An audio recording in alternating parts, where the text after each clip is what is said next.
Excellent. I can probably say good afternoon, ladies and gentlemen. So great to see so many of you actually here, excited about cybersecurity. So that's a great thing, and always happy to be in beautiful Riga as well. So my presentation today, I think it's very much actually aligned with the theme and the title of this whole event.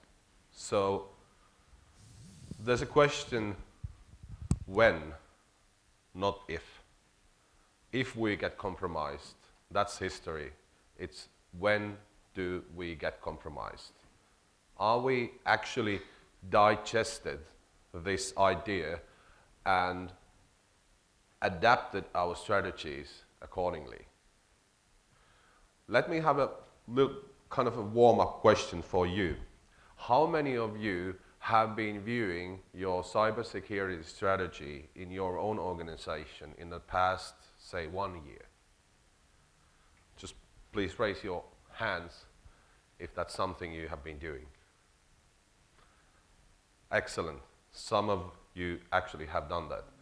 But how many of you haven't been reviewing your cybersecurity strategy in the past year or past 2 years?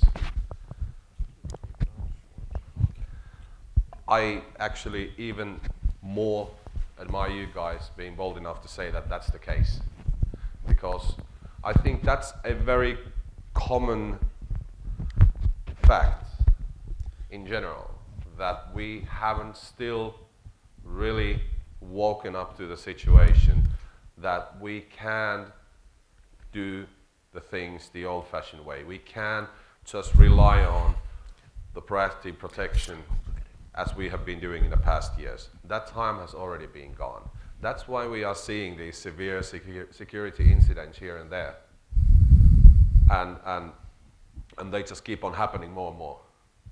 And we are still stubborn not to change our ways of doing things.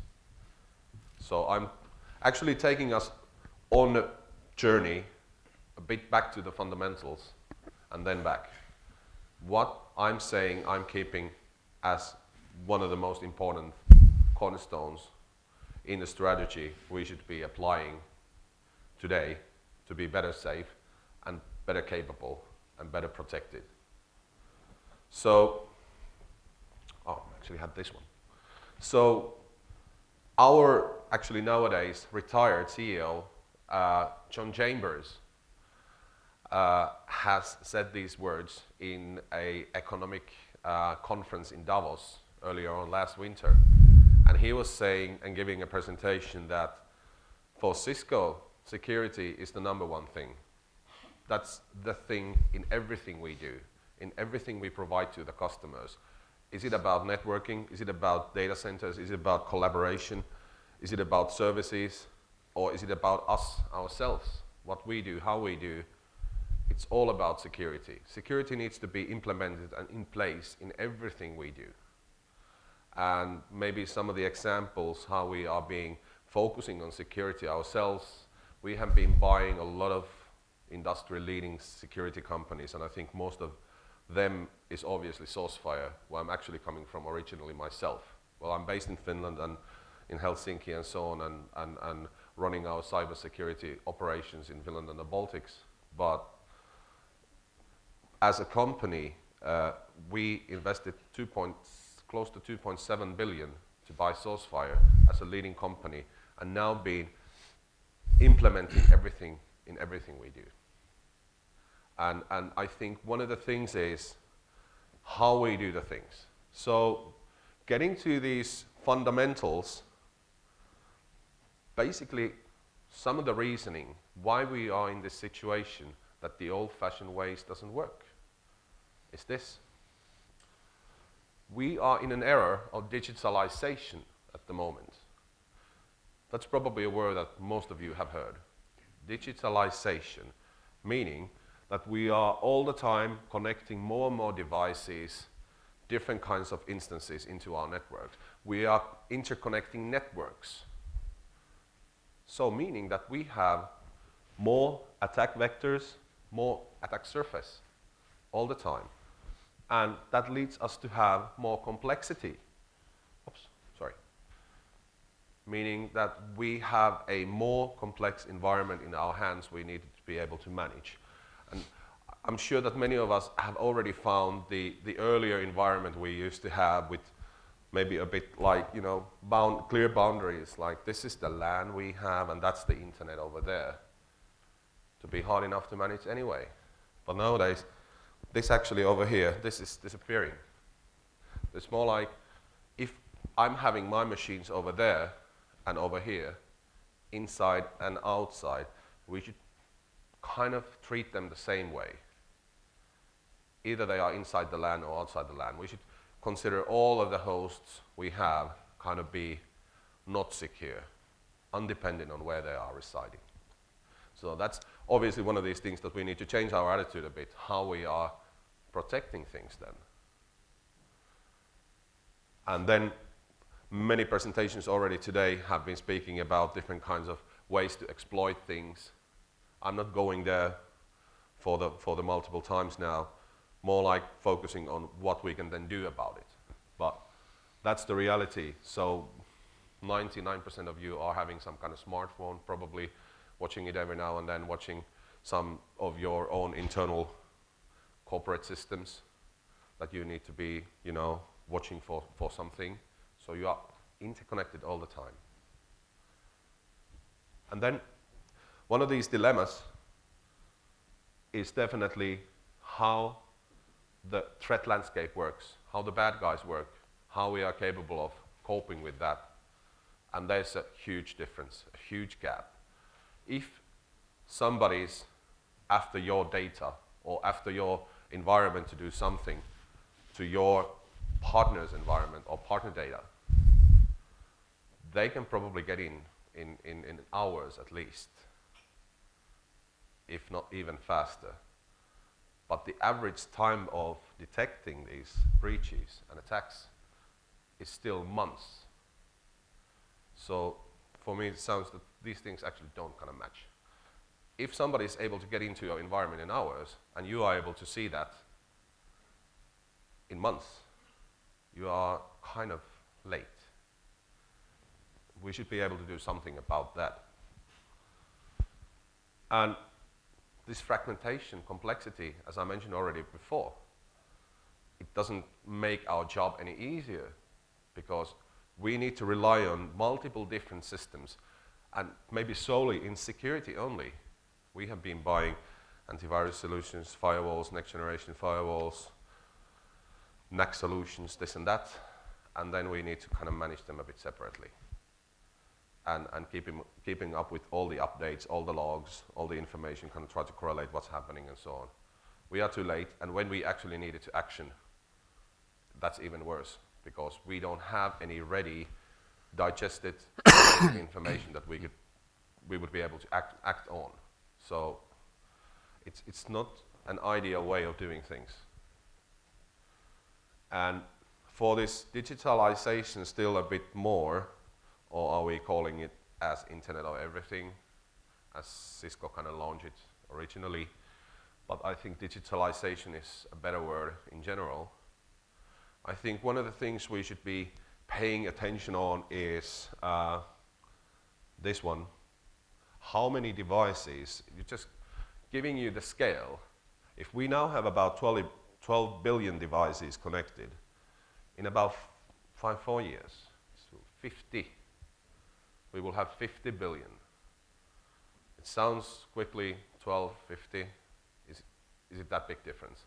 But the total amount, 12 billion is already a lot, and 50 billion is a whole lot of more.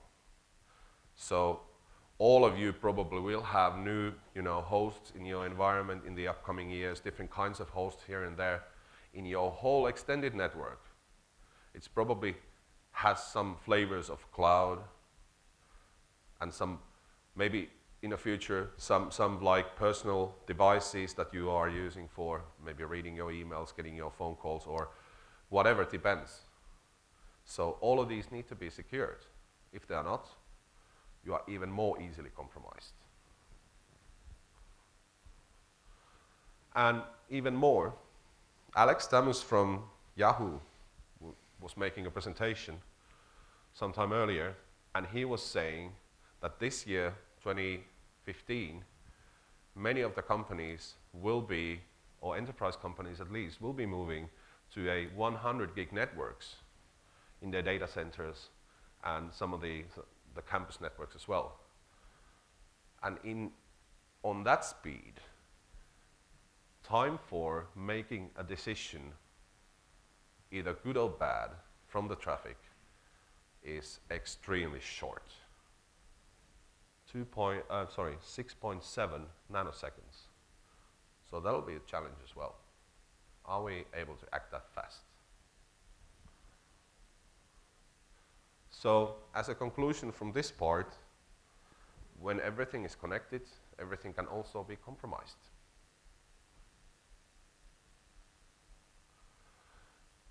And obviously, the hacker industry, economy, the bad guys, whatever you want to name them, they have figured out this opportunity as well. It's not just us that think that we actually needed to do something. They are at least 2 steps ahead of us. They have already built their economy, which is multiple times the value of the global cybersecurity economy, actually, what we are part of. They are doing way more money on these things, way more organized, way more networked. And nowadays, it seems to be a trend that you actually don't have to be capable of doing these things yourself. That's not an issue. The best way is to buy these things as a service. If you want to do something, you can buy the expertise. You can buy it as a service, and you can even get an SLA for that. If we don't succeed, you don't have to pay, which is nice. And as maybe a bit irritating example, buying a DDoS attack. I think many of our children actually, if they're fed up with their school, I don't like the teacher or something went wrong over there. Should I order a DDoS hack against the school servers? Which is only about a few dollars per hour. Maybe I could afford it to have it at least for half a day. Would be nice. Something to brag about to my friends, maybe. I know this is like half a joke, but theoretically, that could happen. Not mentioning anything about any worse examples that can be done. But it's a living economy, that's what I'm trying to say over here. Not to mention anything about any national agencies or anything like that yet. This is just on the business side. And the tools, well, you have obviously heard a bit more about these tools. You have heard about the black hole and these kind of malware toolkits that you are able to quite easily download yourself. Some of them have been taken out, some of them are being further developed and so on. So there's nothing's missing on this side. These are very well and easily available. So these things are developing very fast. Nowadays, as spoken already, we are talking about APT, advanced malware toolkits, that you can just browse and download from the internet. And maybe the most advanced tools obviously are in the hands of some organizations that actually want to keep them for themselves to collect a bit more premium for their services, as usual. So one of these things that we have developed originally at SourceFire to explain this problem again is this attack continuum. It's consists of 3 steps, before, during, and after. That actually applies to many things in life, but also applies well on cybersecurity and how these different kinds of attacks work and how we have been used to work. So we have obviously been used to work very well on this before and even on this during stage. So building better and better firewalls, doing hardening, patching as much as we can, doing access control and these things, which is nice. We still need to keep on doing those things. But saying that we shouldn't focus too much on actually forensics or understanding what these things are and more on these more difficult things is a great false from my opinion, because this is something before any one of us can actually do. And if we are able to take 80% of the threat away by doing that, that's great. But how about that 20%? It's a bit like building your house on a swamp, if you can kind of understand what I'm saying there. We are doing a great effort, but we haven't done the foundations well. We can't just do half of the work. We have to be able to do extremely well on this side, because then we can probably reach to something like 90, I don't know, we have been receiving 99.5% detection results on NSS Labs and Gartner and so on. But still, we are also saying, and all the self-respecting security specialists are saying, that none of this will do. Something will always fall through, as the title of this event is. We have to be focusing on improving on the after stage. That's usually the part is missing in the most case. We have to be capable of handling the situation when it happens, because it will keep on happening in more and more racing speed. We will have more of these incidents that we all in a sudden have malware in our environment. So we needed to survive from the situation. It shouldn't be the end of the world. If it is, then it's bad. But if you are ready, you have adapted your strategies and processes and have been adapting appropriate tools to do that, then you're fine. Then you can actually survive it. That's just the reality of today. We need to be always ready for that. And not give any unnecessary benefit for our adversaries to take advantage of the situation that they see. Well, these guys probably haven't figured it out yet, so let's, do the stuff with them. So if we are able to cut down the time from the actual attack to the identification and also to the remediation, we will be saving a lot of money for the company and for the organization, and a lot of pain as well. But that's just something that we can figure out afterwards. We need to have the plan and the processes and the tools ready from before. We need to be ready for the situation. So we need to be evolving our strategy.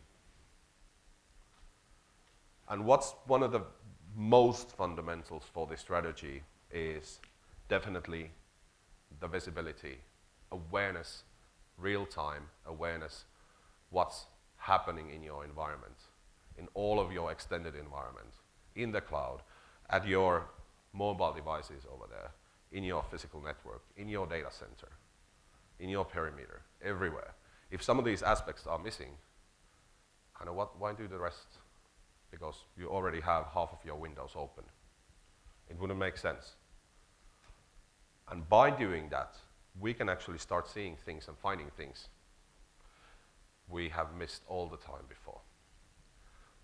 I will be doing an afternoon session after lunch in the same room, and I'll be showing a bit more practical data from one of our customers' environment, totally anonymized, of course, but what's the real live scenario, what actually resides over there.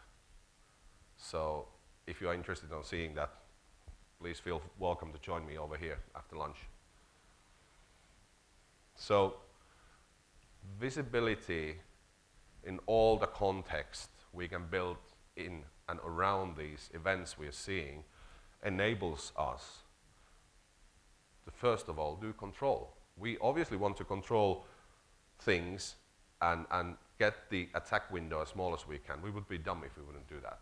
We obviously want to apply access control, application control, user control, and etc. But by this visibility, as I said, the main thing with the security technology should always be finding and helping you to protect yourself against these threats. We are not selling these for routers. We are selling these for helping you to protect yourself. And when the breach happens, providing you the tools to actually survive having everything available what you need to have to mitigate the situation as soon as you can. From those months back to those hours or even minutes. That's the reality, how much technology can help you in these days. And one of the major parts is automation, obviously, over there. So more automation in this system, correlating this information and providing intelligence from an extensive research organization like we have, and enable to build an architecture, security architecture that seamlessly works together, or applying at least security solutions that seamlessly work together and form like a miniature of this architecture as we do. We can provide you both, get you actually on the right track, what you needed to do. So to be able to apply visibility, intelligence on that visibility to understand what we are seeing, being able to pick up the threats from there, applying the needed controls, and remediate when needed. And all over again, all the time, like a never-ending wheel. That's how security needed to be done now, in these days. Thank you. I think I have been spending my time quite efficiently. You definitely did. You definitely did. Good one. Questions, please, to Juha. Yes, I'm coming up.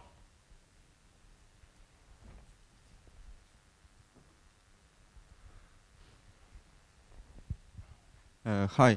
Don't you think that IT vendors actually should consolidate with each other, taking into account the sophisticated landscape threats and so on, and like minimize these questions in the head of IT security professionals, which product to choose and which product is better? I agree. I actually agree what you say. And in the real world, we are not expecting at Cisco that everything in your environment is only Cisco. You obviously will have multiple vendors over there in real life. And it's also about integration and cooperation between different vendors to be able to provide you a seamless architecture also in that sense. And haven't been mentioning that much in that presentation, but we have a long list of technology partners as well that we are partnering with to provide this integration for the architecture as well. So I think it's a very valuable point you are making, definitely. Did that answer your question? Thank you. Okay. Anyone else? Good. We are a little bit over time, so thank you very much. A warm applause once again to Juha.